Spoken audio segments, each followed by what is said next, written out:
I'm really afraid that if we all leave the scene due to lack of funding, then only the major players are going to stay. Filmmaker Magenta Baribeau has no choice but to end the Montreal Feminist Film Festival she's been putting on for the last 6 years. She is one of many who say small-scaled arts and culture initiatives are being neglected by the government, adding that it's not feasible to keep up because of the increasing costs and lack of support and government subsidies. The last edition of the Montreal Feminist Film Festival is on now until September 11th. I anticipated that it was going to be a little hard to get funding in the first few years, but then the pandemic hit and then it became extremely difficult to get funding. Now everything is so expensive that we just simply cannot continue without any funding.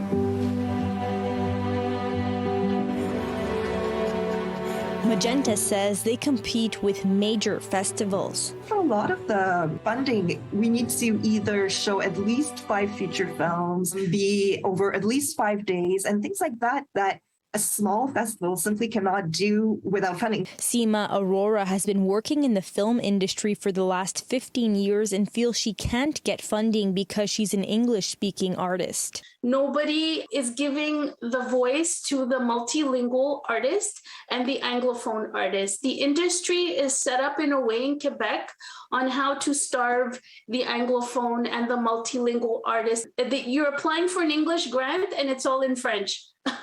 A lack of funding often means workers must volunteer or accept to be underpaid. Everyone that I know that works in the sector has either cut their losses and completely left the sector to work in something else, or they have to have like 3 roommates and they're 45 years old. We have to stop just saying it's not right.